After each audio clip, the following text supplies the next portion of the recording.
Bonsoir, je m'appelle Brennan House et bienvenue sur Worldview Week Hour. Mon invité du jour est Costi Hinn. Son nom de famille vous dit sûrement quelque chose puisque son oncle c'est Benny Hinn. Ce soir, vous entendrez le témoignage de Costi Hinn et son avertissement contre les faux enseignements du Word of Faith. Costi, merci d'être parmi nous. Oui, j'ai accepté l'invitation avec plaisir, merci. Costi est avec nous à la radio aujourd'hui et il est depuis 2 jours, aujourd'hui et hier, au programme télévisé de Justin Peters. Justin est celui qui nous a présenté l'un à l'autre. Même si Justin et moi t'avons rencontré hier seulement pour la première fois en face, on se parlait néanmoins beaucoup au téléphone et tu étais un invité à son show à la radio. Mais malgré que ce soit ma première fois de te rencontrer, c'est comme si on se connaissait depuis des années lorsqu'on était sur le plateau de télévision. On a eu ce lien commun à propos de la vérité, la même conviction, on a beaucoup ri, on s'est vraiment apprécié comme si on se connaissait depuis des années, alors que ça fait à peine 2 jours. Oui, vraiment, je vous apprécie beaucoup, vous êtes des gens formidables.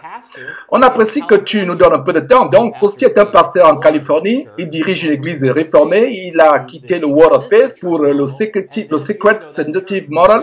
Ensuite, quelques années plus tôt, cette église a rejeté le Secret Sensitive Model pour une exposition des enseignements bibliques. On ne va pas discuter de tout ce soir, on va seulement recevoir pendant les 58 minutes disponibles. Pour le reste, vous devrez vous câbler sur l'émission de Justin Peters. Commençons alors avec ton témoignage, ensuite nous discuterons d'autres éléments. J'ai grandi dans le mouvement appelé Word of Faith, évangile de la prospérité dans tous les sens du terme. Je l'ai vécu, apprécié et en ai aussi parlé à mes amis ou camarades de classe. Je leur ai parlé du pouvoir de Dieu et enseigné même à ce propos. Ainsi vint un moment où les choses ont commencé à changer, disons que ma conversion approchait. J'étais au lycée et tout commença à s'écrouler. Pas vraiment ma vie en rapport avec la théologie. En fait, ce qui commençait à s'écrouler, c'était le monde parfait et sécurisé dans lequel je vivais, car des gens se penchaient sur mon cas et commençaient à se moquer de mon oncle.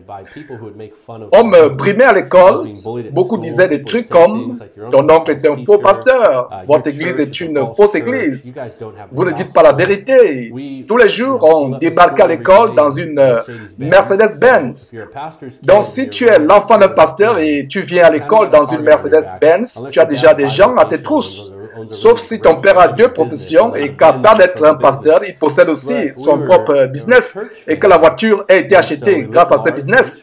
En fait, nous étions une famille d'église dont nous vivions dans le luxe comme des boss et nous voilà maintenant dans le ministère. Et ce qui est intéressant, j'ai appris dans un lycée chrétien réformé et les élèves de ce lycée me disaient tantôt « Mon père dit que ton église est une fausse église, mon père dit que ton oncle est un faux pasteur, que ton oncle enseigne des choses qui ne sont pas vraies. » Ces séances de délivrance que vous faites chaque dimanche soir, le premier dimanche soir de chaque mois, tout ça ce sont des foutaises, c'est du mensonge. J'étais encore un enfant et je défendais toujours mon oncle en leur répondant qu'il ne savait pas ce qu'il racontait, qu'on avait de la puissance, qu'on était loin, que mon oncle était un loin de Dieu et que eux, par contre, allaient dans des églises mortes et qu'ils étaient tous morts. Donc, si tu étais luthérien, baptiste, presbytérien, réformé, et si tu étais autre chose que le Word of Faith, tu étais considéré comme un chrétien mort ou une église morte ou juste comme un des haineux. Les chaînes d'information en parlaient, comme l'État de la foi, CBC l'a souligné, comme aussi NBC, Deadline ont fait un reportage sur mon oncle. Pour nous, c'était ce que je percevais étant jeune. Tout ceci constituait les preuves que Satan nous en voulait et voulait détruire notre royaume, le royaume de Hinn. Donc, nous, on croyait que c'était de la persécution, de la même manière que la Bible présente la persécution, tout comme ce qui se passe à travers le monde, comme le fait d'être chrétien entraîne autant d'épreuves. Même si ta vie est en jeu. Pour nous, les médias attaquaient Tonton Benny et nous étions brimés parce qu'on était des Hinn et parce qu'on était de véritables chrétiens. Donc, quand j'ai commencé le lycée, je voulais jouer au baseball. Comme ça, j'aurais continué jusqu'au collège en devenant joueur professionnel. Là, je n'étais pas à fond, je n'étais plus à fond dans l'église et on ne me boumait plus vraiment car tout tournait autour du baseball. C'était ça ma vie. J'ai finalement commencé dans une nouvelle école. Mais avant, j'ai fait ce vœu devant Dieu. Je voulais que le Seigneur me bénisse, que je joue au baseball à l'université. Mais il fallait que je fasse un pacte. Prier, bien sûr. Parler avec foi, ok. Mais j'allais donc me sacrifier dans le service de Dieu afin de recevoir tout ce que je voulais, c'est-à-dire jouer au baseball à l'université. Ainsi, au lieu de débuter à l'université du coup, j'ai pris une année sabbatique pour travailler avec mon oncle Benny Hinn. Donc, en fait, tu as dit, Seigneur, si tu m'aides à jouer et exceller au baseball à l'université, je vais te servir auprès de mon oncle pendant un an, c'est ça? Absolument, c'est un homme de Dieu, ouais, et je dois aller le servir, et comme ça, Dieu m'ouvrira les portes, c'est-à-dire me bénira. Tout comme on voit à présent partout, donnez à un homme de Dieu, en l'occurrence Word of Faith, et vous serez béni en retour, entre guillemets. Donc je suis allé travailler pour lui, et mon oncle est très gentil dans ma famille, on est tous gentils de nature. Mon oncle ne m'a jamais fait de mal, il n'a jamais été agressif ou grossier, il était toujours généreux. Donc tu étais très proche de ton oncle, alors? Exactement, je l'aimais beaucoup, et l'aime toujours, il est mon oncle, et je le respectais beaucoup. En fait, tu l'admirais. Voilà, c'est la même. Dans tous les sens du terme, il était un oint de Dieu. Il s'occupait de nous, ne se prenait pas pour supérieur comparé à nous, il était bon envers nous, ce n'était pas un publiciste, c'était vraiment ce que je pensais de lui. C'est mon oncle, ma famille. Même mon père, je l'aime beaucoup, on était les meilleurs amis du monde. Il était très attentionné, gentil, un bon père en tout. Et il m'encourageait et il me disait qu'il était fier de moi. Donc, c'est des gens qui savaient m'encourager. These are supportive people. So this is not personal, it's theological. Absolutely. And so even when I'm working for my uncle, I have that same mindset. I'm going to serve him. This isn't Donc, ce n'est pas personnel, mais théologique.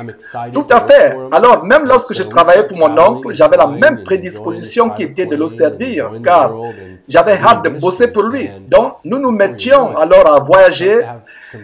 Nous prenions des vols avec son avion privé, en parcourant le monde tout en continuant le ministère. Et très vite, j'ai commencé à me poser certaines questions.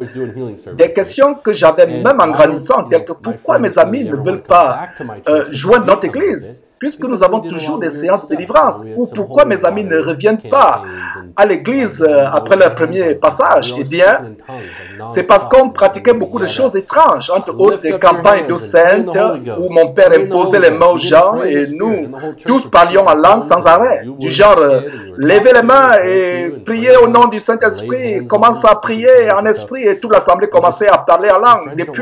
Depuis étant enfant, on t'enseignait déjà à le faire, en plus d'imposer les mains. Donc, tes amis ne voulaient vraiment pas revenir à ça, car ils disaient tous que c'est bizarre. Avec le temps, ça se comprend, car dans la Bible, les langues étaient connues et presque inutiles si personne ne comprenait ce qui se disait. Malgré tout cela, je mettais ces questions dans un coin, car on ne doit pas parler en mal d'un homme de Dieu. J'admirais mon oncle et mon père. Personne ne pouvait leur dire « tu as tort ». On devait juste les suivre dans ce qu'ils enseignaient, car après tout, ils étaient loin. Et peut-être que Dieu faisait quelque chose que personne ne comprenait. Donc, on ne les touchait pas et on ne devait pas s'opposer à eux, en gros. Touch not my anointed, ne touchez pas mes oints. En fait, ce verset a été utilisé hors contexte, n'est-ce pas? Absolument, voilà. Mais d'une manière positive, cela nous a appris à éviter les commérages à propos de tonton Benny et de demeurer poli. Mais d'une manière dangereuse, théologiquement parlant, cela nous a appris à craindre des choses et à ne jamais poser de questions. Donc je passais du temps avec tonton Benny et je voyageais beaucoup, je voyais beaucoup de choses, je m'amusais quoi. On volait au-dessus de l'océan Atlantique, je mangeais de la bonne cuisine, on allait en Europe, en Inde, on avait des foules immenses. Cependant, je ne comprenais pas pourquoi les guérisons dans la Bible ne correspondaient pas aux guérisons lors des croisades d'évangélisation. Et aussi pourquoi les enseignements de la Bible étaient parfois différents des enseignements dans les croisades. Et je n'arrivais pas à savoir qu'ils n'étaient pas vrais. Donc j'ai pensé à un truc. Pourquoi les gens ne sont pas guéris en un instant? Instantanément, guéris instantanément. Pourquoi il faut un culte de 4 heures de temps avant d'arriver aux guérisons? Jésus-Christ n'a-t-il pas guéri les gens instantanément? Bon, après, je me suis encore dit que parfois la foi des gens fait obstacle. Donc, ça peut compliquer un peu tout ça. Donc, ce sont là certaines questions que je me posais sans cesse, là, que j'avais toujours dans la tête. n'oubliez pas de vous abonner à notre chaîne YouTube Jésus-Christ TV, en cliquant sur le bouton s'abonner, juste au bas de la fenêtre de cette vidéo. Ainsi, vous recevrez automatiquement nos nouvelles vidéos, et vous ne raterez aucune. Vous connaîtrez la vérité et la vérité vous affranchira. Jean 8, 32.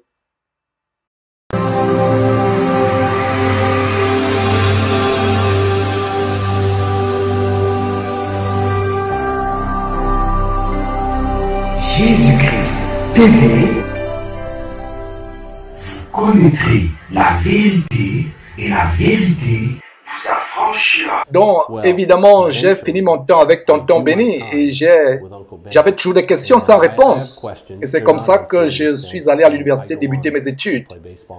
Je voulais te demander quel était ton rôle quand tu travaillais avec lui. J'étais un attrapeur, c'est-à-dire que j'attrapais les gens qui tombaient lors des croisades. J'ai aidé mon oncle à transporter aussi ses affaires dans l'avion, par exemple.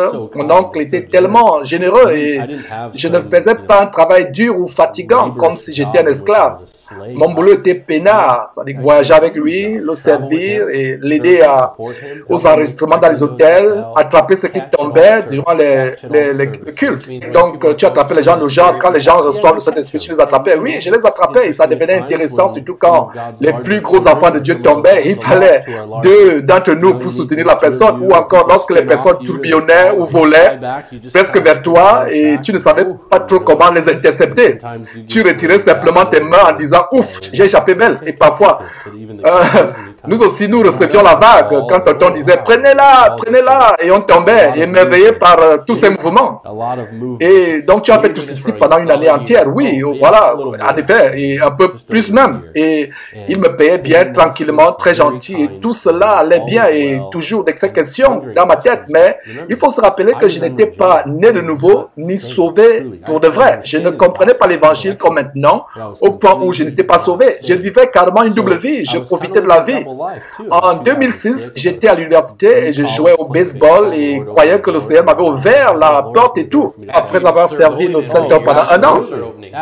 Ah oui, j'ai rencontré beaucoup de gens, y compris des femmes, et j'étais avec mon oncle. J'étais très content. Pour moi, c'était super. Là où l'élite mondiale de la foi se retrouvait. Je me disais que c'est cool. Je conduisais une Hummer avec des jantes chromées, chères, et cran télé inclus. Je m'amusais à fond. Je profitais de la vie. Oui, un enfant de la prospérité. Et je me suis retrouvé à l'université baptiste de Dallas, où tout le monde était gentil, juste comme ceux autour desquels j'avais grandi, c'est-à-dire ma famille. La vérité est qu'ils auraient pu et dû voir la distraction dans laquelle j'étais et dire qu'ils n'en voulaient pas. Au lieu de ça, le coach de l'époque, Dan Hifner, et en ce temps-là le président, Dr. Derek Cook, qui était un homme vraiment aimable, m'ont accepté dans l'équipe de baseball et tout semblait aller pour le mieux. Alors, je faisais partie de l'étude biblique avec l'équipe de baseball. Le coach Hifner était du genre disciple et il finit par être en charge d'un truc appelé The Hawks. Je dirais qu'il était un disciple de Jésus-Christ, d'une famille qui aimait le baseball. Il avait deux beaux-frères, champions de baseball, et en gros une belle famille chrétienne. Ils ont des épouses chrétiennes formidables. Les pères de certains sont pasteurs, donc vraiment des gens qui lisent la Bible. Ils mémorisent les Écritures et l'équipe de baseball bénéficiait du savoir biblique de la famille ou du cercle du coach. Donc, le Hawks, c'était le programme d'études bibliques. On commençait à mémoriser les Écritures, on commençait à aller aux réunions d'assemblée pour parler de l'Évangile. Et à ce moment-là, je vivais toujours une double vie. Je sortais avec mes amis faire la fête, donc l'immoralité était toujours présente.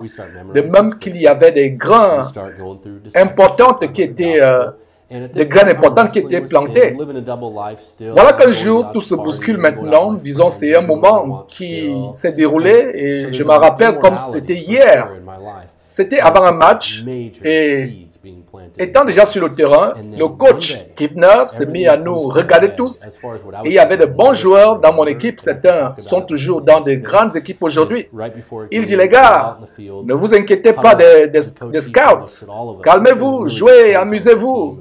Tout ceci, c'est pour la gloire de Dieu. Jouez pour la gloire de Dieu. Que vous gagnez ou que vous perdiez, que tout ceci soit pour sa gloire. Donc j'ai dit, ok. Et moi, bref, je ne savais pas ce que la gloire de Dieu signifiait. Quand je grandissais, la gloire de Dieu, c'était de viser la chorale. Et elle tombait. Et mon oncle disait, feu et gloire. Et donc, c'était ça pour moi, la gloire de Dieu. Donc, voici le coach qui dit aussi, pour la gloire de Dieu. Donc, je me disais, ok. Ensuite, il ajouta quelque chose que je n'ai jamais oublié. Ne vous inquiétez pas des scouts. Le Seigneur est souverain. Proverbe dit, le cœur du roi est comme un courant dans la main de l'Éternel. Il incline là où il veut. Donc, si Dieu peut changer le cœur d'un roi, il peut aisément renverser les scouts car il est souverain. Donc, j'ai pensé, souveraineté, d'accord. Comment donc pourrais-je être du côté de la souveraineté? Donc, tu n'avais jamais entendu parler de ce terme avant? Pas du tout. Surtout en tant qu'enfant sorti du Word of Faith, pour moi, souveraineté signifie que le Seigneur déclare, je reçois. Dieu déclare et je suis bénéficiaire. Je le déclare et Dieu l'accomplit. C'est comme ça que je comprenais ce qu'était la souveraineté. En gros, Dieu travaille pour moi. Il est mon esclave. Sa providence, et je ne savais même pas ce que cela signifie. J'aurais pensé au terme provision ou faveur de Dieu. Je connaissais tous ces termes. Déclare-le et obtiens-le, l'évangile de la prospérité en quelque sorte. Ah oui, exactement. Cependant, je n'avais aucune idée de ce qu'était la souveraineté. Donc mes pensées allaient dans tous les sens. Mais je n'arrivais pas à comprendre le terme souveraineté. Et pourtant, il y avait beaucoup à apprendre à ce sujet. Bon, bref, je suis passé à autre chose. Et l'année suivante, j'ai obtenu mon diplôme. Et ainsi, j'ai fini avec mes études universitaires. Au même moment, j'ai rencontré une fille qui s'appelait Christine. On a commencé à sortir ensemble. Juste pour la petite histoire, nous sommes mariés à présent. Donc, elle était vraiment super, quoi. Elle avait 21 ans et étudiait à Azusa Pacific. C'était une nouvelle convertie qui apprenait et grandissait dans la foi grâce aux classes auxquelles elle assistait. Ces classes lui avaient fait prendre conscience qu'elle avait besoin du Seigneur Jésus dans sa vie et qu'elle devait s'éloigner du péché et totalement donner sa vie à Dieu. En fait, c'était un bébé spirituel qui ne savait pas comment grandir dans l'assemblée, la foi, et elle avait besoin d'aide comme chaque nouveau converti en a besoin. Donc, quand on a commencé à se fréquenter, je lui enseignais des choses élémentaires telles que l'évangile, la Trinité, et je savais tout ça parce que j'avais grandi dans l'église, bien évidemment. Bien sûr, il y avait des additions théologiques du Word of Faith. Je n'entrais pas dans les sujets à propos de la nature de Satan, ou Jésus prenant la nature de Satan sur la croix, ou lui expliquait des trucs comme quoi Jésus n'était pas vraiment Dieu, qu'il avait fait des miracles en tant qu'homme et non fils de Dieu. Et ton oncle a été filmé plusieurs fois enseignant ces choses. C'est la même chose à la télévision. Oh, et comment que Jésus était un homme et plus tard devint Dieu et qu'il a battu Satan étant homme et avec l'aide des hommes et qu'il n'était pas né de nouveau. Oui, né de nouveau. Bill Johnson enseigne aussi ces hérésies. Kevin Copeland en est un autre. Au fait, Costia a écrit un livre dans lequel il dénonce la culture de Jésus, le Word of Faith, et Bill Johnson entre autres. Effectivement, c'est pour mieux expliquer tout ceci aux gens, qu'ils comprennent plus de quoi il s'agit.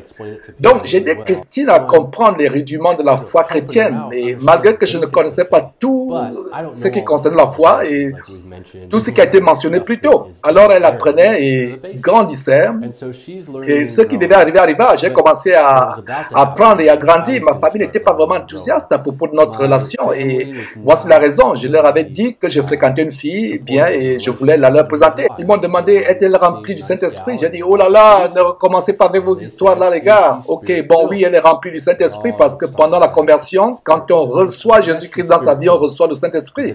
J'ai eu mon diplôme dans une école baptiste, donc ça au moins j'étais au courant. J'étais arrivé au point où je ne pouvais plus parler en langue sans interpréter. Donc tes parents ne s'inquiétaient pas du fait que tu allais dans une école qui enseignait la Bible.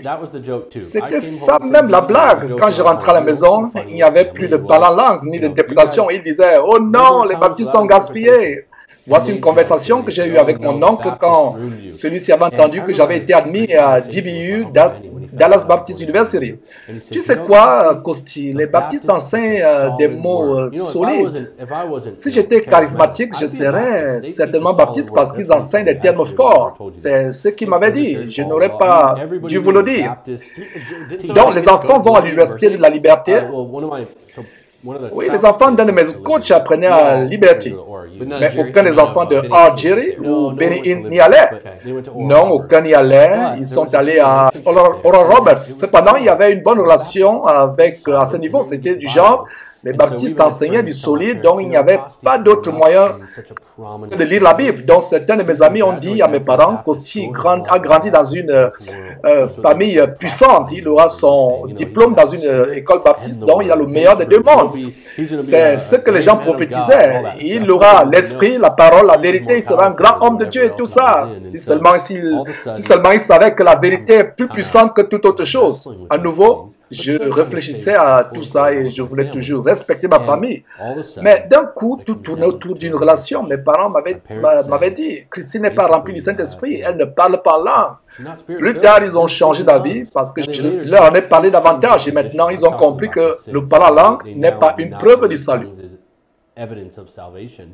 Donc, ils ne voulaient pas que tu épouses ta présente femme. Alors là, elle ne parlait pas langue.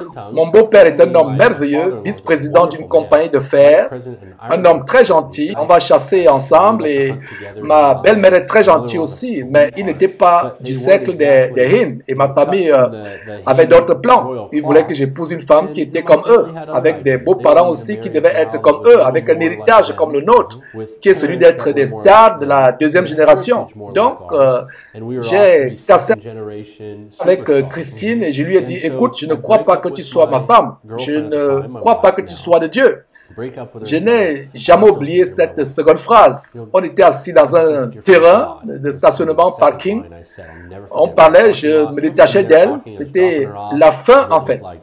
Et un mois plus tard, j'étais à bout. Et un mois plus tard, j'étais à bout. J'ai parlé à maman et lui ai dit que je ne pouvais pas juste me marier avec une inconnue comme ça pour vous faire plaisir. J'en ai marre. Christine est celle qui me convient. Donc, je recontacte Christine et on se retrouve autour d'un plat. Christine, toujours charmante, gracieuse, me dit, Costi, je pense que tu aurais appris de cette expérience de toute façon. Je suis heureuse que tu m'aies rappelé pour qu'on discute.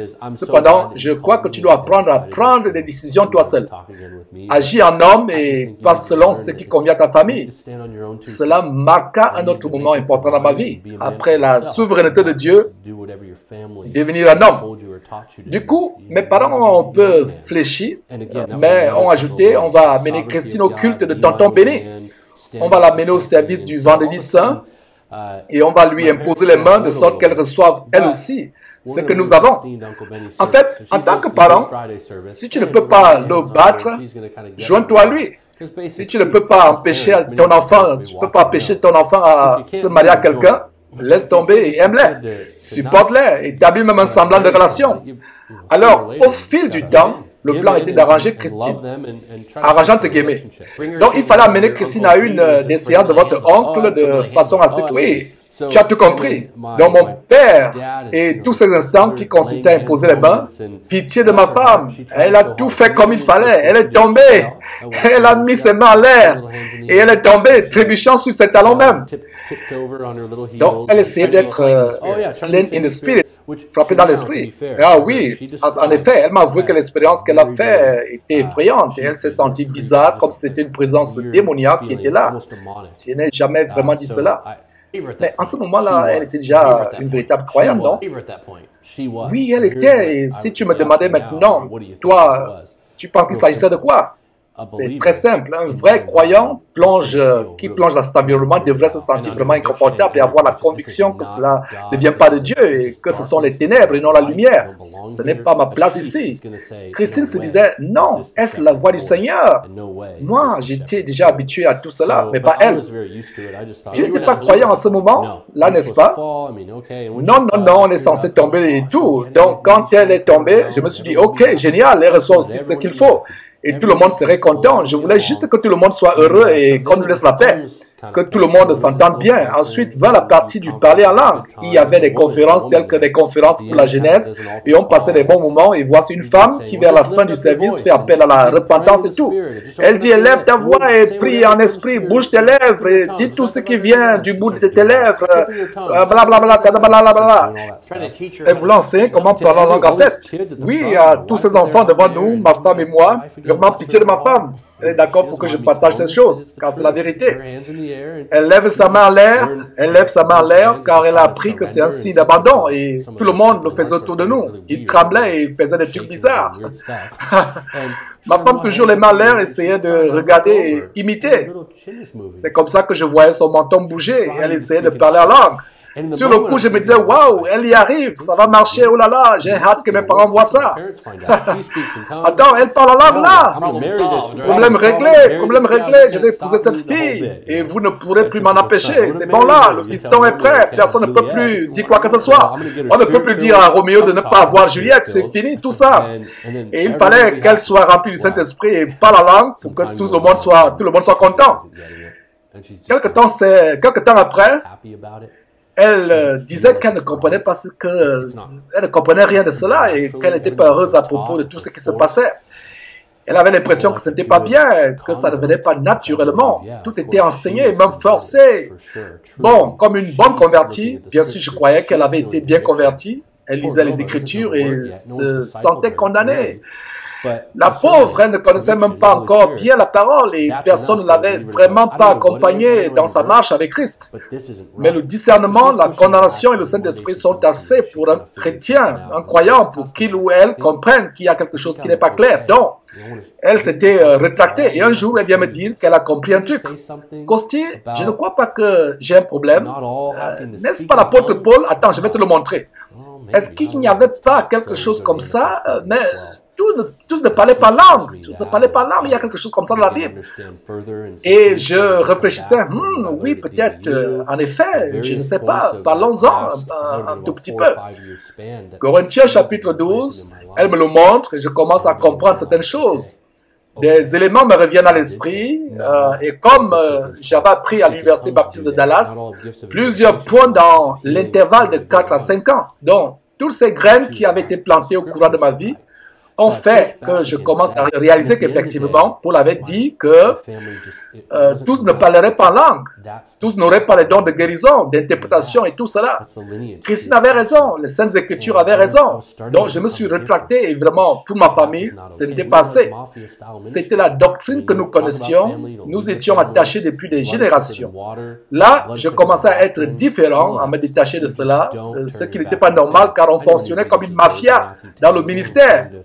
Personne ne doit être critique de la famille ou quitter la famille. Le sang est plus épais que la famille. La famille est plus importante que la doctrine. En tout, tu ne dois pas te détourner de ta famille. Je ne connaissais pas les paroles de Jésus dans Matthieu chapitre 10 et il dit qu'il est venu apporter l'épée et non la paix, qu'il va mettre à dos père et fils, mère et fille. Je n'avais jamais vraiment réfléchi à Matthieu chapitre 12. Qui sont ma mère et mes frères, ce sont ceux qui entendent mes commandements, les commandements de Dieu, qui entendent les commandements de Dieu et les gardent. Donc pour moi, les Écritures devenaient vivantes. Et c'est ma femme qui m'avait aidé à ouvrir les yeux. Donc on faisait un ministère au Canada et les questions venaient maintenant au galop. L'orage se formait, la tempête arrivait. Ma femme passait des moments difficiles. Et quand il y a des problèmes de doctrine, ça cause des divisions au sein de la famille. C'était très dur. Donc, un ami à moi m'a appelé depuis la Californie. Nous sommes tous deux fans du hockey. Et je suis Canadien en plus. Donc, il me saluait et tout. Coucou, comment ça va de ton côté? Je répondis, ce qui se passe ici est grave. Ma femme ne peut pas parler en langue. Elle tombe et ressent des sensations bizarres. Ça ne va pas du tout. La situation était telle que j'essayais toujours d'aider à l'église, mais papa et moi avions à présent des différends à ce propos. Papa était un peu plus âgé et moi plus jeune. J'essayais de faire revivre ce sentiment qui nous unissait. Au moins penser à l'avenir ensemble dans cet environnement. Mais ça n'allait pas du tout et il m'a dit, bon, à chaque fois que tu me verras, ne me blesse pas s'il te plaît, il s'agit de mon cœur. Tu dois arrêter de te prendre pour mon héros et arrêter de te comporter comme si tu étais mon sauveur dans cette église. Cesse tout ça et deviens plutôt le héros de ta femme. Concentre-toi sur ton premier ministère qui est ton mariage, ta femme. Ce discours m'a étonné et réveillé. Il était temps que les choses changent. Je ne savais pas quoi faire et priais en demandant au Seigneur quelle direction emprunter. J'étais perdu. J'ai dit à ma femme que j'étais prêt à aller n'importe où et même prêt à tout pour l'honorer. Et j'ai regardé dans Éphésiens chapitre 5 et 1 Pierre chapitre 3. Je cherchais partout dans la Bible les enseignements sur comment traiter sa femme en tant que croyant. Du moins, je pensais l'être. C'était la première fois que j'entendais que mon premier ministère était ma famille, donc ma femme. Car je n'avais pas grandi en écoutant cela. Mon père fréquentait ma mère, ensuite ils se sont mariés et leur mariage était un bon mariage. Fin de l'histoire. Mais mon oncle Benny se concentrait surtout sur son ministère. Sa famille n'était pas sa priorité, car tout tournait seulement autour de son ministère. Son ministère était sa femme, sa maîtresse. Alors voici un nouveau mystère qui s'installait en moi.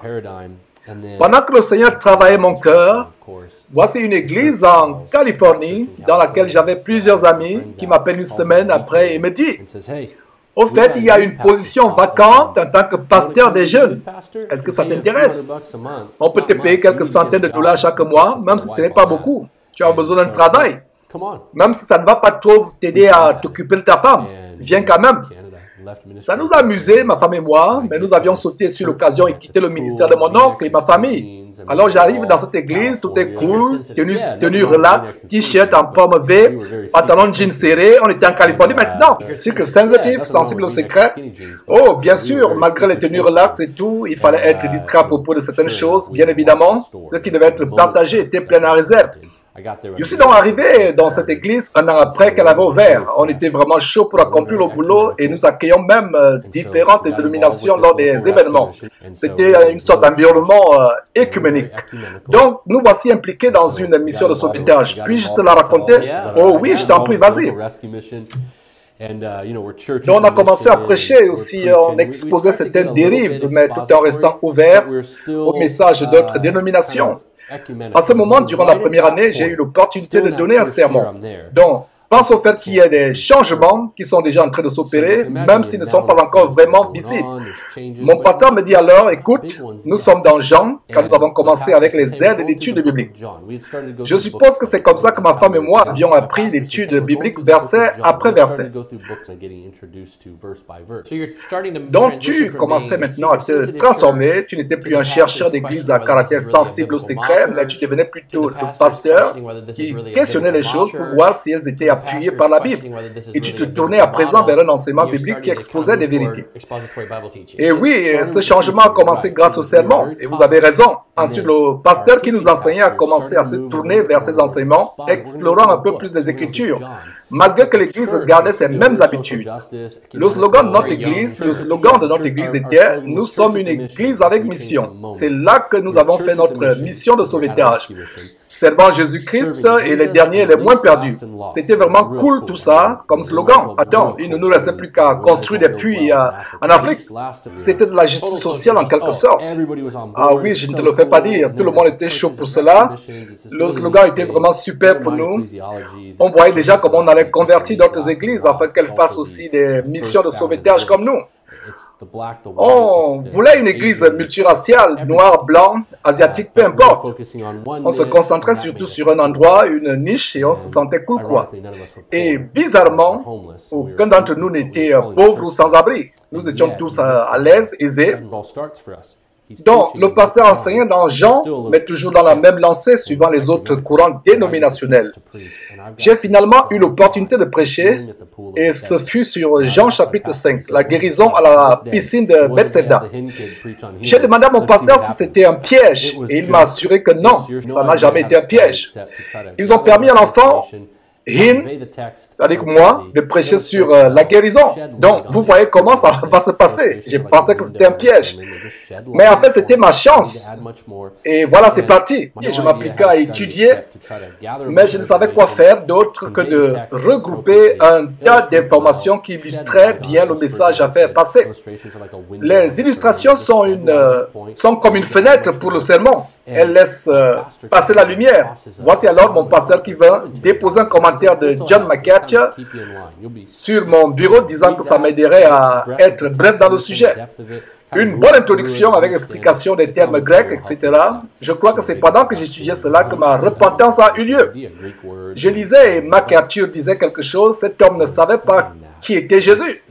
Quand les pharisiens lui demandèrent qui lui avait dit de se lever et de prendre son lit, cet homme ne savait pas qui Jésus était.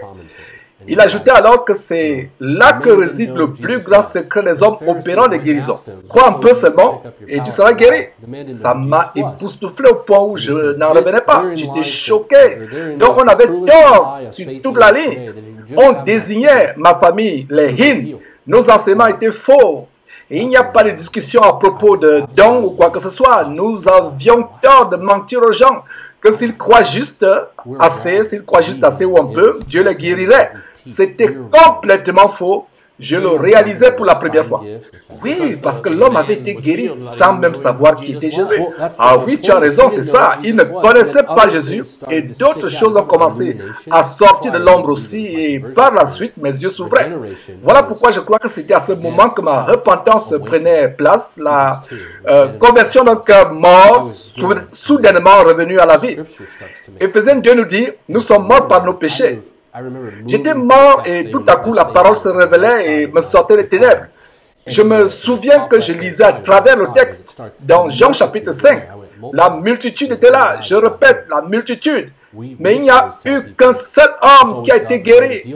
Alors que nous avions l'habitude de dire aux gens que la volonté de Dieu était de guérir tout le monde.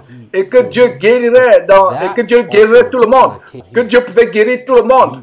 Ok, bien sûr, Dieu est un guérisseur toujours. Dieu est un guérisseur toujours d'actualité. Mais cet épisode a aussi été une révélation. Parce que dans un verset, un homme a été guéri parmi tant d'autres maladies. Est-ce que cela signifie que Jésus-Christ détestait les autres alors? Ou bien il est souverain et guérisseur? Ça m'a frappé ce que le coach avait dit, souveraineté. Je me suis dit, oh oh. Donc Dieu peut choisir de guérir quelqu'un et le faire aujourd'hui. Par exemple, quelqu'un fait des examens de cancer et les gens prient pour lui. Il retourne faire des résultats et du coup le cancer a disparu. On ne peut pas se l'expliquer, mais c'est Dieu qui agit et non Bénéhin. Dieu peut toujours faire des miracles, le salut est un miracle. Alors tu ne doutes pas des miracles et je ne doute pas des miracles non plus. C'est juste que nous ne croyons pas qu'il y ait des prophètes ou des apôtres spécialisés en faisant des miracles parmi les hommes de nos jours. C'est vrai, personne ne l'utilise, sinon au lieu de l'exercer de la même façon dont les hommes l'enseignent, ils l'utilisent comme s'il s'agissait de quelqu'un plein de compassion. En fait, si tu es plein de compassion, tu l'es, c'est ton don, point final. On ne te l'apprend pas à exercer, c'est plutôt du genre, tu te la pousses maintenant, ou tu te vantes, c'est dans du genre tu te vantes. J'ai le don de guérison. Tu vas dans un hôpital, au nom de Jésus-Christ, boum, guérison instantanée. Alors que jusque-là, il n'exerce pas la parole de Dieu, il ne la pratique pas. Ce n'est pas ce qu'on appelle don.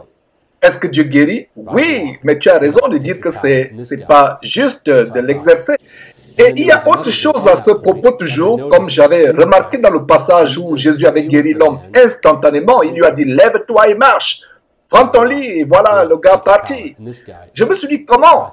Et aujourd'hui, on a des cultes de 4 heures de temps. On doit créer une atmosphère propice avec une musique spéciale. Nous devons jouer la musique longtemps. Nous devons faire aligner les gens, les mettre en rang et leur dire, Dieu va étendre sa main sur toi ce soir. Ah non! On n'a pas besoin de faire tout ce cirque si on a vraiment reçu le don de guérison. C'est comme ça que j'allais dans les Écritures et remarquais que Jésus guérissait instantanément. Sauf une fois dans Marc où il a dû prier sur l'homme aveugle 2 fois. Et ensuite, que fit-il? Il va enseigner à ses disciples quelque chose à ce propos. Il a prié 2 fois pour cet homme expressément. Il voulait enseigner quelque chose. Là, c'était une exception, car la norme était pour Jésus de guérir instantanément.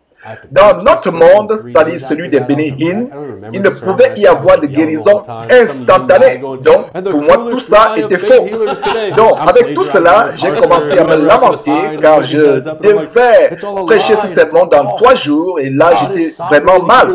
Je crois que je m'arrachais les cheveux pendant ce temps où je gueulais, où je criais, et je criais en me rendant compte que j'avais cru à un mensonge aussi cruel. J'étais loin. J'essayais de rectifier tout cela présent. Dieu est souverain. Je me souviens qu'il y avait un ancien de l'église, son nom était Gerald Bert, et il me regardait juste en souriant et il envoyait des messages à d'autres anciens de l'église, du pasteur Tony, celui qui m'avait permis de prêcher, que tu connais les prières de ces hommes. Comme ils guident, ils sont juste là, souriants, comme pour dire, on se comprend, on avance, on est ensemble, il n'y a rien de super, c'est juste une autre brebis, quoi. Mais ils ont commencé à remarquer cette transformation en toi, non? Oui, puisqu'on est tous ensemble, on observait seulement comment Dieu changeait les choses dans ma vie, dans leur vie, dans l'église même. Donc, la raison pour laquelle je disais qu'il s'agissait ici de ma conversion personnelle est le fait qu'on me parle seulement du fruit et de l'évidence du salut. En effet, je ne voulais plus rien entendre du Word of Faith, la parole de foi. Je ne savais pas qui ils étaient, ni ce qu'ils enseignent. Tout ça était faux pour moi. Donc, je ne voulais plus rien savoir d'eux. Je voulais ce que la Bible disait, ce que Jésus disait et savoir ce que Jésus a fait. Je voulais connaître les enseignements du Nouveau Testament. Je voulais savoir quel était mon rôle, ma mission, et je voulais la remplir parfaitement. Je ne suis pas un apôtre et je ne serai pas un apôtre. Je ne suis pas un prophète et je ne serai pas un prophète. Qu'est-ce que le Nouveau Testament me demande de faire en tant que disciple des disciples? Quel est mon rôle? Comment ta famille a-t-elle réagi à tout ceci? Je peux dire 50%, 50-50. On a toujours de bons rapports familiaux à ce moment. On avait toujours de bons rapports familiaux à ce moment-là parce que je n'avais pas encore la totale compréhension des choses bibliques. Je savais juste qu'on avait tort. Donc, maintenant que tu savais ça et que tu es là sur le plateau et récemment tu as enregistré 12 programmes de 30 minutes avec Justin Peters, tu es sur le plateau avec nous aujourd'hui en live sur 35 chaînes télévisées et ça va atteindre plus de 175 000 abonnés. Et ta famille sait sûrement que tu as eu des entretiens avec Justin qu'on a montrés sur nos chaînes. Clairement, ta famille est au courant de tout ça, ce que tu es en train de faire maintenant, n'est-ce pas? Oui. Alors, comment ils réagissent à tout cela? Bon, une fois de plus, comme je vous le disais plus tôt, les liens de sang sont forts. Ma famille n'apprécie pas le fait que je sorte de l'ombre pour exposer la vérité publiquement. Mon ministère n'est pas fondé sur une approche anti-Benny Hinn ou l'anti-charismatique ou l'anti-quoi que ce soit. Maintenant, je suis un pasteur qui prêche la vérité et qui repousse le mensonge. Donc en fait, les parents essaient de voir ça comme n'étant pas à propos de Benny Hinn, mais plutôt à propos de la vérité qui doit être prêchée. 1 Timothée chapitre 3, jette-y un coup d'œil. Donc si mon oncle m'appelait et me demandait « Qu'est-ce que tu fais, Costi? Pourquoi tu racontes toutes ces choses ?» Je lui dirais « Tonton Benny, allons-y dans 1 Timothée chapitre 3 et lisons les caractéristiques d'un pasteur. Voici comment nous devrions approcher une telle situation. » Aussi, je vérifiais d'autres détails tels que les instructions de Paul à Timothée. Prêcher la parole, je me disais, ok, je vais le faire, mais mon sermon se tournait vers repousser le mensonge et exhorter. Je continuais mes recherches et j'ai lu Romains chapitre 16, 17 et 18, en marquant ce qui cause autant de discorde dans ce qu'ils enseignent. Maintenant que je suis pasteur, je dois m'y mettre sérieusement. Dans cette position, il faut former les gens, il faut étudier la parole. Tu dois connaître la doctrine. Pourquoi? La réponse est Hébreux chapitre 13, verset 17, qui dit « Obéissez à vos conducteurs et ayez pour eux de la déférence, car ils veillent sur vos âmes comme devant en rendre compte, etc. » Waouh! Quelle responsabilité! Je vais devoir rendre compte un jour au Seigneur Dieu. Donc, vous faites tout ceci à cause des âmes et non pour la réputation de votre famille alors. Exactement. Et maintenant, plusieurs membres de ma famille et peut-être beaucoup parmi les téléspectateurs aussi se sentent offensés. Ils nous prennent comme si je les agressais individuellement alors que ce n'est pas le cas. C'est comme je disais plus tôt, ça n'a rien de personnel, c'est plutôt un problème théologique. Voilà, c'est simplement à propos de la vérité. tout simplement. Jusque-là, c'est un combat parce que certaines personnes se demandent quel rôle je joue exactement. Exactement. 2 Jean, et le verset 10 dit, « Si quelqu'un vient à vous et n'apporte pas cette doctrine, ne le recevez pas dans votre maison et ne lui dites pas salut. » Verset 11, « Car celui qui lui dit salut participe à ses mauvaises œuvres. » Ce qui se passe en réalité, c'est que j'évite complètement certaines personnes, certains membres de ma famille. C'est nécessaire. Je ne vois pas mon oncle Benehin, et c'est tout, on ne se voit pas. En analysant les relations qui ont été maintenues avec mes parents, je leur rends visite, on parle de tout ça, mais sans vouloir mettre quelqu'un sous le projecteur. Je te dirais ceci, ça va surprendre plus d'un, mais je commence maintenant à recevoir des réactions des membres de ma famille disant, écoute, on voit tout ce que tu es en train de faire, et vraiment, comprends que nous ne croyons plus à tout cela, à tout ce que Benehin fait. Nous ne croyons plus à tout ça. Donc, certains membres de ta famille, pas Benehin, mais d'autres membres de la famille, commencent à analyser tout ce que tu es en train de révéler et disent, nous sommes d'accord avec ce que Kosti dit là. Oui, en effet, et certains ajoutent, vas-y mollo sur ce que tu dis de nous. Nous sommes d'accord avec ce que tu dis, mais doucement. Il s'agit de la famille. Il s'agit de la famille là. On te pose des questions à cause de ton nom de famille, mais ici, j'ai l'espoir que. Alors, concernant ta famille, le problème de certains n'est pas de connaître la vérité, mais plutôt d'éviter que la famille soit éclaboussée. Oh oui, bien sûr, parce que ça apporte aussi la honte sur la famille. Mais franchement, est-ce qu'il serait préférable de rencontrer Jésus-Christ un jour pour qu'il nous dise « Arrière de moi, toi qui pratiques l'injustice, pendant que toi tu implores, Seigneur, Seigneur ». Tu veux le regarder dans les yeux, ses yeux de feu, après son avènement, et qu'il perce même ton âme de son regard de feu. Imagine l'illustration d'endurer le regard flamboyant de Jésus-Christ. Ou bien lui dire, je m'en foutais de la honte subie et de ce qu'on pensait de moi. Je m'en foutais de mon nom de famille. Je me préoccupais de ton nom à toi, Seigneur. C'est ce que je veux. Donc oui, ça peut paraître très embarrassant pour la famille, surtout quand il s'agit de nos propres familles et que les gens parlent et chuchotent à ce propos. Mais ça pourrait être la même chose pour toi qui regardes cette émission. Tu es par exemple un catholique et tu as maintenant un parent qui devient croyant de la Bible et qui croit en ce que la Bible enseigne sur Jésus. À savoir qu'est-ce que le salut, qu'est-ce que la repentance, et ils refusent maintenant les faux enseignements de l'Église de Rome. C'est vraiment honteux pour la famille catholique qui a été dans cette Église pendant des années, de génération en génération, surtout que ça fait déjà partie de leur héritage. Que tu sois Word of Faith, Kingdom Now, catholique, mormon, tu peux te détacher de ces fausses doctrines. C'est le message que tu veux faire passer, non? Et le fait de rester attaché à leur famille les maintient dans ces fausses doctrines plus longtemps.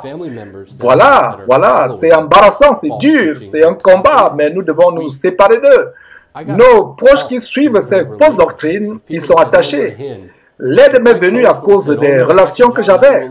Si les gens me disaient non, tu es un hin, ou si mon coach m'avait dit 2 Jean, verset 9 à 11, pas de salutation à ton égard, petit hin, et il l'avait mal interprété, qui alors m'aurait aidé? Je n'étais pas un faux pasteur, mais j'étais un fidèle. Donc, même les proches doivent supporter la vérité et ne pas s'inquiéter de la honte qui vient avec cela, ou ce à quoi les gens pensent. Il ne faut pas aussi complètement tourner le dos aux gens. Gardons une certaine relation pour être capable de partager avec eux. Mais comme je l'ai dit, je garde mes distances. Je ne vais pas appeler mon oncle Benehin et juste lâcher tout comme ça d'un coup. Non. Il est dans le faux et je crois qu'il le sait d'une manière ou d'une autre. Mais en même temps, plusieurs proches dont mes parents l'ont suivi aveuglement dans ce mouvement. Donc je garde un semblant de relation, dans le but d'évangéliser surtout. C'est un devoir. Nous devons évangéliser coûte que coûte. Il y a quelques semaines, j'ai discuté avec mes parents et on a eu une bonne conversation sur l'évangile et c'était tout. Je continue de prier pour eux, ils m'aiment, moi aussi je les aime, mais il y a d'autres proches qui sont très impliqués dans Bethel. On ne se parle pas vraiment. Alors, tu parles de l'église de Bethel à Redding, en Californie, de Joe Johnson. Oui, voilà. Centré autour de Jésus, autour de Jésus-Christ, une nouvelle réformation apostolique. Exactement. Ils y sont à fond. Et j'ai un proche qui travaille avec Todd White. Beaucoup d'entre eux sont toujours dans ces choses-là. Et ils m'ont tous bloqué sur les réseaux sociaux. Aucun ne veut m'adresser la parole, mais si seulement ils avaient des questions à poser, je leur ouvrirais ma porte, grand comme ça. Même au boulot, je les recevrai. Quand je suis en pause, je décoche mon téléphone à chaque fois que quelqu'un a besoin d'aide. Ou même si la personne vient juste, ou même si la personne veut juste être éclairée sur certaines questions. On discute de la parole de Dieu tranquillement. C'est la parole qui le veut. Jude a dit, arrache-les, aie pitié de certains. C'est une mission de sauvetage là. Donc, laisse-moi te poser quelques questions rapidement. Pour beaucoup de nos téléspectateurs, tout ceci est nouveau et ils ont des millions de questions. Donc, si une question est inconfortable, tu peux le dire et on passera à la suivante. Ok, ça marche. À ton avis, qu'est-ce qui encourage tous ces faux pasteurs tels que Joyce Meyer ou ton oncle Benny Hinn ou Copeland? Qu'est-ce qui les pousse à faire ça? Est-ce de l'argent? Est-ce l'argent, la gloire? Est-ce qu'ils croient ce qu'ils enseignent eux-mêmes? La vérité, c'est que l'argent, le pouvoir et ensuite les ténèbres. Certains d'entre eux disent, je crois, et les Écritures l'enseignent, qu'il y a ceux qui trompent et ceux qui sont trompés. 2 Pierre aussi parle des faux pasteurs ainsi que tous les pitres de Jude.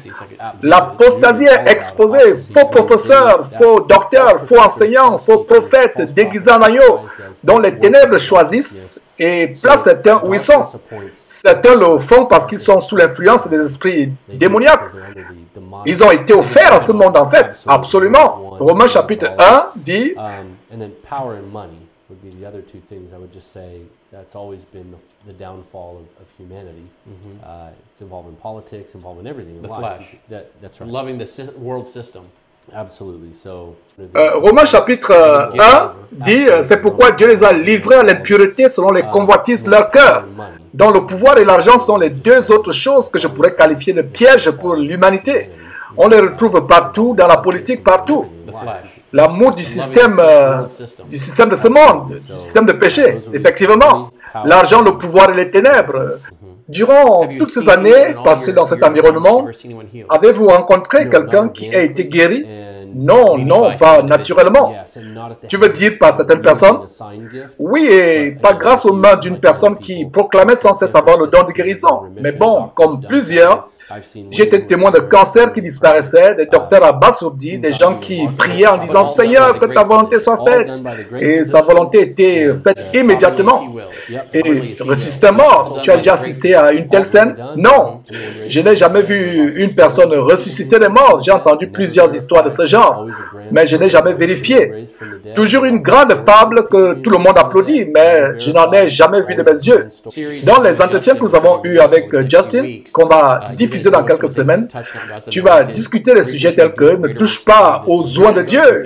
Tu vas aller en profondeur dans la théologie avec Justin, n'est-ce pas? Oui. Donc, logiquement, tu vas aborder énormément les arguments pour contredire les enseignements du Word of Faith ou le Kingdom Now sur le plateau avec Justin. Oui, et l'un des points principaux sera de répondre aux questions telles que pourquoi Bethel est-elle dangereuse? Pourquoi Bethel est-elle dangereuse? Pourquoi Bill Johnson et la nouvelle réformation apostolique sont des systèmes de doctrine hérétiques qui contaminent beaucoup d'enfants, et ça inclut Mike Biker. Oui, étant du 21e siècle, je vois ça plus qu'avant dans ma génération. C'est l'émotion, la musique, et on aime tellement notre musique, on aime les émotions. On ne veut pas être froid et sec, quoi. C'est tout ça qui nous attire et nous retient dans ces choses. Les gens de notre génération aiment le show et du coup, quand il n'y a pas tout cela, la bonne musique, oh voilà encore, peut-être tout enseignement où il n'y a pas de musique, ou toute personne qui prêche la véritable parole, ils disent, ah voilà, ce fou-là. Donc, on répond à la grande question qui est de savoir ce que Bill Johnson enseigne et pourquoi c'est hérétique. Et je paraphrase les termes de ses livres et enseignements pour répondre à ces questions. Et tu es en train de travailler sur un livre à ce sujet, non? Oui, mon collègue pasteur Anthony et moi, nous écrivons ensemble un livre qui sortira cet automne, qui s'intitule « Définir la tromperie ». On a une bonne équipe qui s'implique vraiment pour corriger le tout, pour faire des corrections. Nous avons écrit page après page, et nous aborderons des questions importantes telles que la troisième vague et aider les gens à comprendre pourquoi c'est du mensonge. On espère aider beaucoup de gens en tout cas. La troisième vague que Peter Wagner a enseigné, oui, c'est ça. Qu'en vient-il des fidèles du Word of Faith ou Kingdom Now qui suivent cette émission présentement? Parce que je sais que le mot fera le tour. Donc, que dirais-tu à tous ceux qui sont un peu sceptiques ou qui essayent de repousser tes arguments? D'après mon expérience, je peux dire qu'on avait tort et que Jésus n'a pas pris la forme de Satan. Contrairement à ce que Benny Hinn enseigne, Jésus était un homme et le Fils de Dieu. Les Écritures le disent clairement. Il n'a pas fait de miracles en tant qu'homme qui avait une relation juste parfaite aux yeux de Dieu. Il a accompli les miracles en tant que Fils de Dieu. Je dirais aussi que nous avons besoin de comprendre que ce n'est pas un débat. Ce n'est pas notre fierté qui est en jeu.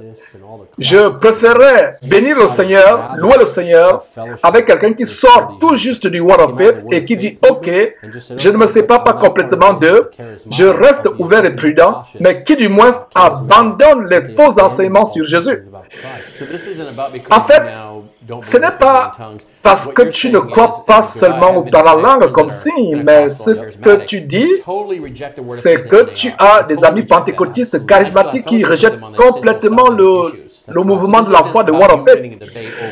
Exactement. Et tu as toujours des rencontres avec eux sur des sujets importants tels que le salut. Donc ce n'est pas à propos de gagner un débat sur les dons ou par la langue. Ton souci c'est de corriger les faux enseignements sur Jésus, l'évangile faux et toutes ces choses hérétiques qui se passent dans le Word of Faith. Voilà, j'ai dit, revenez-vous du Word of Faith, revenez à l'origine, à l'évangile pur de Christ, c'est-à-dire la sainte doctrine, qui est Jésus, la compréhension du salut. Toutes ces choses doivent être enseignées et arrêter d'enseigner que Jésus était né de nouveau, comme Benny Hinn l'enseigne de manière hérétique, puisque c'est des choses hérétiques. Et il y a également Bill Johnson qui enseigne ces choses. Exactement, c'est la Trinité, on ne s'amuse pas avec ça. Retournons au christianisme original du 1er siècle. S'il y a des groupes qui ne sont pas d'accord, ok, discutons-en. Retournons à l'essentiel en un mot. Le corps de Christ doit se rappeler de toutes les choses que nous ont enseignées les prophètes au 1er siècle, les apôtres au 1er siècle, et Jésus-Christ lui-même. Leurs liens avec Bethel et Bill Johnson sont brisés. Mon oncle Benny Hinn a vu ses papiers annulés. John Wimber et l'association des églises Vineyard ont confronté l'église de l'aéroport de Toronto en 1994 avec John Arnott. Toutes ces croisades de réveil ne sont pas des bénédictions mais des malédictions. Beaucoup ne les aimaient pas. Donc, on ne peut pas forcer les pentecôtistes et charismatiques dans cette catégorie. Donc, c'est aussi mon encouragement envers ceux du Word of Faith, le mouvement de la parole de foi, qui sont attachés au mystère ou prodige ou miracle du soi-disant Saint-Esprit, qui n'est que des manifestations diaboliques. Revenez à votre bon sens. Il y a beaucoup de bonnes personnes qui ne sont pas hérétiques. Sortez de cette folie. Ouvrez la Bible et lisez ce qui est écrit selon le contexte. Amen. C'est ce que je dirais aussi. C'est ce qui t'a convaincu, le fait de lire la Bible dans le contexte approprié, le bon contexte. Oui, la Bible lue dans le bon contexte, cela est génial. Le Saint-Esprit t'a convaincu et la purification par les Écritures t'ont aidé, ou la sanctification par les Écritures t'ont aidé. Tu as étudié la Bible en faisant attention au contexte. La parole de Dieu, la présence du Saint-Esprit et les servants de l'Éternel qui étaient là pour me guider. Quand j'ai commencé à me révolter pour parler de la vérité, mon espoir était de rencontrer des gens comme toi, avec d'autres avec qui j'allais chasser l'hérésie et ainsi éviter la mort du mauvais côté. Accrochons-nous à la sainte doctrine et débarrassons-nous des fous, parmi lesquels le Word of Faith et les mouvements de prospérité, le Word of Faith ou le Kingdom Now, et avançons. Priez pour Costier et sa famille, surtout pour son oncle Benny, que le Saint-Esprit le touche et travaille dans sa vie, que la vérité lui soit révélée. On ne connaît pas les plans de Dieu pour la vie de Benny Hinn, mais il peut l'amener à comprendre que ses enseignements sont faux. Ce serait vraiment merveilleux. Dieu n'a pas besoin de célébrités. Il n'a pas besoin de nous. mais il choisit de nous utiliser quand même. Remercions Dieu d'avoir utilisé Costi. Priez pour lui, pour sa famille, et même venez le rencontrer en face. On a payé le billet d'avion de Costi pour qu'il arrive ici au studio. On a payé ses frais d'hôtel. Il n'a rien payé pour venir à ce studio, sur ce plateau. On ne lui a pas fait payer son passage dans ce studio. Nous faisons ceci parce que nous devons exposer tout ce qui arrive à travers le monde, toutes ces hérésies qui arrivent à travers le monde. Nous donnons la plateforme à toute personne qui peut exposer ces vérités. Nous leur donnons gratuitement le plateau. Il ne paye rien. Donc voilà. Donc Costi, par exemple, est venu passer de ces choses comme son oncle, dont les hérésies sont devenues populaires. Donc voilà. C'est gratuit tout ce que nous faisons et beaucoup de personnes écoutent Costi aujourd'hui et plus qu'ils nous écouteraient. Donc merci d'être venu à ce programme.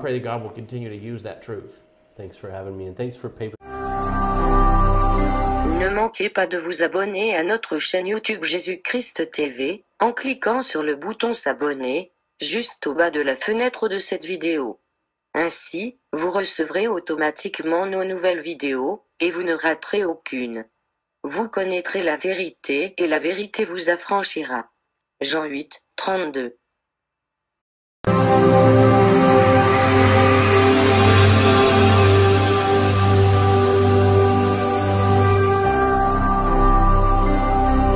Jésus-Christ TV,